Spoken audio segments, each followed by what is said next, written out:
bersungguh-sungguh bertawakal kepada Allah, maka yakin janji Allah akan Allah berikan segala kemudahan.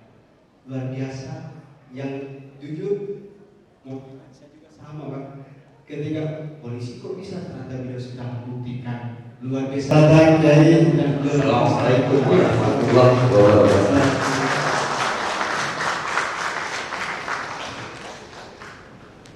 Penasaran? Kalau kita dibilang gila kita nggak mau, kita pasti ngatain dulu yang gila. Siapa yang gila ini? Yang gila yang mereka sebetulnya. Ada lagi raja orang gila yang besar mau air. Jauh lebih gila sebetulnya dari saya, cuma beliau tidak diekspos itu aja sebenarnya. Buat saya, apa yang tadi disampaikan dari awal sampai akhir biasa-biasa aja. Cuma dalam memahami apa yang saya sampaikan mungkin belum sampai pada satu titik keyakinan yang full sama Allah. Bahasa saya itu setiap menyampaikan kayak gak ada Allah aja. Oh betul. Apa dalam hidup yang kita mau keluhkan? Apa dalam hidup yang kita mau takutkan? Kalau memang sudah yakin bahwa Allah Tuhan kita maha luar biasa. Dan hari ini saya sangat berbahagia. Terima kasih atas kehadiran semua bapak ibu para sahabat saya, teman seperjuangan saya, berkumpul bersama orang-orang yang luar biasa, orang-orang yang selalu mencari keajaiban dari Allah Subhanahu wa Ta'ala. Ustaz, dalam buku semua cerita kita ini kadang-kadang salah sasaran. Yang kita kira itu Tuhan kita. Ada satu cerita dalam buku itu bagaimana orang pindah dari satu majikan ke majikan yang sebenarnya. Kemudian dia jual mobilnya, justru dari situ dia berubah sekarang memiliki beberapa showroom. Oh, ya. Suatu ketika ada seorang jamaah datang ke rumah saya. Dia bercerita kepada saya mengeluhkan tentang aktivitas ibadahnya dia. Ustaz, saya ini 22 tahun kerja sebagai pegawai. Kerjanya di Sudirman, di Menara Sudirman, pokoknya dia kerja di sana. Saya pengen sholat tepat 5 waktu. Loh, maksudnya? Iya, sholat saya pengen 5 waktu. Karena saya selama ini sholat cuma dapat 4 waktu. Loh kok bisa? Iya Ustaz. Karena saya pulang dari kantor itu jam 5. Di Sudirman itu macetnya minta ampun, sehingga saya sampai rumah itu pasti paling cepat itu setengah 8 atau sudah masuk isya. Saya melogikakan seperti orang-orang yang biasa berpikir dengan logika. Oh kalau begitu cari tempat aja pas maghrib. Cari minggir sebentar kalau ada musola, ada masjid.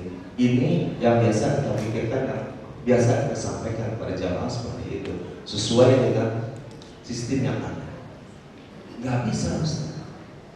Bagaimana mungkin saya bisa cari masjid, cari musola di tengah jalan raya? Karena kan Sudirman panjang, nggak ada Ustaz kiri kanan. Sampai saatnya saya bilang numpang aja dulu di kantor orang sholat.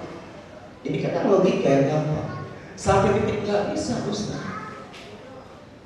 Sulit untuk melakukan itu. Oh kalau nggak bisa, berhenti kerja. Mau dapat sholat yang menerima waktu, berhenti kerja untuk dapat maghrib. Loh kok itu Ustaz? Oh iya. Nanti terus gimana Ustaz saya kalau memang berhenti kerja? Kayak nggak ada Allah aja. Pindah majikan yang bisa memberikan sebuah kebahagiaan. Karena apa? Kebahagiaan hanya milik Allah. Pada saat Allah panggil, hayya 'alal falah, yuk siapa yang mau bahagia, datang kepada aku. Sayangnya kita selalu menghindar dari kebahagiaan yang Allah berikan. Kalau memang mau bahagia hidup, datang pada saat Allah panggil. Jadi gimana Ustaz? Ya berhenti saja. Cari majikan yang bisa membahagiakan kamu dan bisa melaksanakan apa yang menjadikan kewajiban untuk kamu. Singkat cerita, akhirnya dia berhenti kerja. Sebetulnya bukan nasihat saya yang gila, orang ini yang gila. Kenapa mau saya suruh berhenti kerja? Jadi Ustaz, saya juga takut juga Ustaz. Pada saat dia berhenti kerja, alhamdulillah istrinya juga ikut datang ke rumah, sama anaknya datang ke rumah. Ustaz, kalau ngajarin suami saya, kalau masih tahu nasihat buat suami saya, jangan bikin keluarga saya susah. Saya bilang, kenapa kenapa ibu berkata seperti itu, Bu? Saya bilang, iya, kenapa bapak disuruh kerja enak-enak, disuruh berhenti? Loh, bapak nanya sama saya, kepengen sebelum wafat dia bisa sholat 5 waktu. Karena selama 22 tahun dia hidup dari rumah ke kantor, kantor, rumah, kantor, kantor, rumah. Itu aja yang dia cari. Dan dia bilang kepada saya, Ustaz, saya padahal udah hidup 22 tahun tapi belum bisa memberikan sesuatu untuk keluarga saya. Gue pindah kepada majikan yang lain dan bisa memberikan kebahagiaan dan bisa mencukupi keluarga bapak. Rugi 22 tahun cari majikan yang gak bisa menghidupi keluarga kita. Dan kita melihat amanah yang Allah berikan ini bisa membahagiakan untuk anak-anak kita, untuk istri kita. Pindah majikan. Dia ambil akhirnya keputusan untuk berhenti kerja. Pada saat dia berhenti kerja, karena dia melakukan satu permohonan pensiun ini, dapat pesangon. Pesangon ini kecil karena memang dia yang minta soal pensiun ini. Berbeda dengan memang sudah masanya dia pensiun. Pada saat itu dia beli satu buah mobil. Di satu buah mobil, saya ingat mobilnya itu Avivi. Kemudian dari mobil itu setelah dia berhenti kerja, kayak aktivitas, dia antar jemput anak sekolah.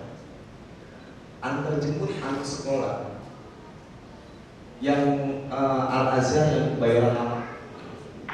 Ada Al-Azhar bayaran lama, waktu itu dia jadi tukang antar jemput anak-anak. Suatu ketika setelah berjalan hampir 6 bulan dia jadi sopir antar jemput anak sekolah. Ada satu anak yang tertinggal. Maksudnya anak ini lama bagi lama dia nungguin bapaknya mau berangkat kerja. Ngeliat itu ngomong nanti rekan sambil nungguin anaknya, Pak udah lama Pak jadi antar jemput anak sekolah baru 6 bulan. Oh lama juga ya. Sebelum apa Pak saya kerja ini. Dia cerita, Pak mau nggak Bapak masukin mobil ke tempat saya, karena Telkom itu tidak boleh beli mobil, boleh sewa. Mau nggak Bapak masukin? Ikut andil untuk perempatan mobil Bapak di tempat saya. Aduh, nggak ada modalnya Pak. Nggak usah pikir, kita kerjasama. Karena saya tidak boleh sebagai kandidat untuk ikut di dalam bisnis di perusahaan. Sampai akhirnya singkat cerita, orang itu sekarang punya 123 unit mobil rental. Yang dulu gajinya pada waktu itu cuma kalau nggak salah 9 jutaan sama tunjangan jabatan dan lain-lain. Sekarang alhamdulillah beliau sekarang lebih dari 100 juta tiap bulan dia terima dari hasil sewa mobil. Karena setelah 2 tahun mobil itu harus ganti baru, jual lama. Terus ini yang saya rasa sebetulnya bukan sebuah nasihat yang gila, dan ini biasa aja kalau orang mau berpikir singkat, simpel, dan yakin kalau memang kita ini orang yang biasa, kita punya Allah yang luar biasa. Kalau kita yakin Allah kita ini luar biasa, nggak setengah-setengah. Kita tidak akan pernah setengah-setengah melakukan sesuatu yang memang Allah sudah siapkan sebuah pundi rezeki, pundi kebahagiaan. Cuma kadang orang berpikir ini takut untuk melakukan itu. Sehingga yang saya mau pertanyakan, orang ini cuma percaya kalau kita ditangkap, disaksikan dan dilihat Allah. Kita cuma percaya kalau ada malaikat rakib dan malaikat aktif di kanan kiri kita. Kita cuma sebatas percaya. Andaikan para pejabat itu tahu dan dia yakin bahwa ada rakib, ada aktif di kanan kirinya, tidak akan berani dia melakukan korupsi dan kemaksiatan. Karena apa? Langkah hidupnya terus dia yakini dilihat oleh Allah. Sayangnya orang-orang itu cuma percaya. Inilah buku ini mengajak untuk orang itu yakin, bukan sekedar percaya bahwa Allah ini luar biasa dan yang mengatur hidup kita. Berhenti mengatur hidup karena kita sudah yakin hidup kita sudah diatur oleh Allah Subhanahu wa Ta'ala. Ya. Menarik. Sebenarnya kan simpel. Ini yang saya maksud. Ini hanya simpel. Perlu 3 tahun saya harus memahami makna yang simpel menjadi sesuatu yang luar biasa. Gak ada dalam kamus saya menulis 1 halaman itu perlu waktu 1-2 jam, gak ada. 10 menit jadi. Apapun judulnya, kecuali tentang ekonomi nggak tahu saya, atau politik nggak tahu, agama jadi. Perlu waktu lama untuk menyesuaikan diri. Ada kisah menarik tentang Mas Bobi ketika mengalami college.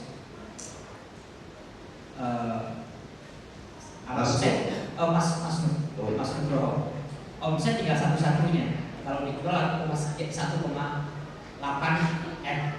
Ya. Ini cerita luar biasa. Baru satu melangkah kepada Allah, Allah udah berlari menyelesaikan masalah. Monggo saja. Mohon ridhonya, mohon ikhlasnya diceritain dikit. Saya ketemu sama Nugroho itu waktu ceramah di Bogor. Dia sama Aulia Pohan waktu itu. Selesai saya ceramah, karena yang undang waktu itu wasilahnya Aulia Pohan yang nggak tolong. Saya duduk di satu meja persis seperti ini ngobrol. Saya tahu Nugroho itu dari temannya, bukan dari orang. Kalau dari orangnya saya belum tentu percaya. Tapi semua teman dekat termasuk besannya SBY yang namanya Aulia Pohan itu cerita tentang Nugroho sama saya. Ustaz, itu anak muda, itu kaya-kaya banget. Habis dia sekarang melakukan bisnis saja itu. Jadi dia tingkat 1 aja sekolah udah kemana-mana, bawa duit udah miliaran. Singkat cerita saya ketemu pada saat dia keadaan terburuk, datang ke rumah cerita sama saya di mana jalan keluarnya sudah saatnya rujuk sama Allah sendiri. Maksudnya rujuk sama Allah bukan. Sekarang jangan pernah bersandar sama selain Allah. Kan wajar bahasa seperti itu. Wajar kan? Apa yang harus dilakukan pertama kali? Tobat, tidak ada lagi. Kalau kita ada tobat, Allah sudah mengampuni dosa kita, Allah akan bukakan sebuah pintu surga bagi kita. Baik surga dunia maupun surga akhirat. Terus kayak apa saya lakukan? Sisanya berapa? Bisa SPG, udah jual sedekahnya. Asik bapak. Nggak disedekahin pun akan hilang kok, diambil nonton. Coba kita lihat. Kita ini leasing mobil Pak. 3 bulan kita nggak bayar, mobil itu akan diambil oleh leasing. Mau kita pertahankan, kita cari duit pada saat itu dapat untuk menutupin 2 bulan. Bulan berikutnya kita akan mikir lagi dan akan mengalami sebuah masalah yang sama. Bodohnya kita kadang-kadang kita terhukum oleh masalah yang kita buat sendiri. Coba kalau mobil kita jual, sisanya dapat berapa nih dari penjualan kita sedekahin, Allah ganti jauh lebih baik dari apa yang kita sudah lakukan. Jangan cuma percaya bahwa Allah hidup menepati janjian, tapi yakini bahwa Allah ini tidak pernah ingkar janji. Seorang guru dia yang dia pertahankan bahwa Billahi ta'ala saya bersumpah di atas mimbar ini, itu benar-benar diambil Allah. Selesai, tidak ada apa-apa. Ada lagi sisanya sedekah, jual sedekahnya mohon maaf lahir batin bukan sama saya. Saya tidak pernah menerima sedekah. Silakan sedekahkan di tempat lain. Saya tidak pernah menerima sedekah. Sedekahkan tempat lain. Selesai, boleh percaya, boleh tidak. Beliau dapat duit miliaran bukan dari hasil proyeknya Pak, bukan dari hasil kerjanya Pak, tapi dari uang yang nggak pernah dia sangka, dia nggak pernah duga. Ini janji Allah, ini deposit dia pada saat dia menyerahkan apa yang sudah menjadi sisa dari hartanya.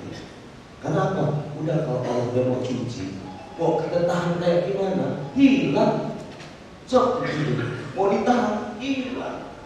Makanya kalau kalian dicuci sama Allah, jangan biarkan waktu itu berlalu lama. Cepet nih, biar selesai Allah cuci, Allah ganti yang baru.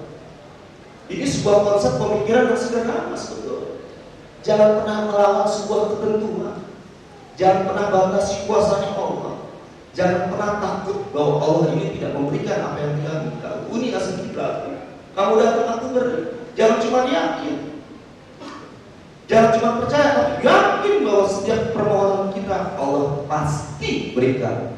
Allah tidak pernah tergesa-gesa mengabulkan doa hambanya, tetapi Allah juga tidak pernah terlambat untuk mengabulkan doa hambanya. Allah akan kabulkan doa kita sesuai dan waktu tempat. Allah sudah tahu bahwa kita sudah pantas mendapatkan apa yang kita minta. Kalau memang kita sudah pantas, siapkan diri kita untuk menjadi seorang hamba yang memang pantas untuk mendapatkan sebuah rahmat, sebuah kebahagiaan dari Allah. Hati yakin kalau kita sudah kaki kita sebelah meyakini Allah, cenderungkan dua-duanya. Wafat kita dalam keadaan punya niat untuk selalu bersedekah. Wafat kita dalam punya niat yang tidak akan pernah meninggalkan Allah di dalam diri kita. Inilah arti hidup yang kita. Baik, Ustaz. Singkat cerita barangkali Mas Nugroho, Mak Pamidan, mohon maaf, Mas Nugroho ini yang bangun siskohatnya Departemen Agama. Bagian terkecil yang beliau bangun. Kita bisa bayangin berapa omset setiap tahunnya. Dan omset yang sekarang didapatkan berkali-kali lipat lebih daripada apa yang beliau miliki dulu sebelum bangun, sebelum kolek. Luar biasanya Allah di sini. Luar biasa, Ustaz. Betul. Komando, Ustaz. Ya. Katanya 5 menit lagi. Tapi ada yang menarik. Ada yang menarik ini dia yang kita sebagai manusia tidak pernah akan sanggup untuk merealisasikan rencana kita kalau Allah tidak merencanakan untuk kita. Suatu ketika saya kepengen banget haji sama Kiai Arisa, bang berangkat haji.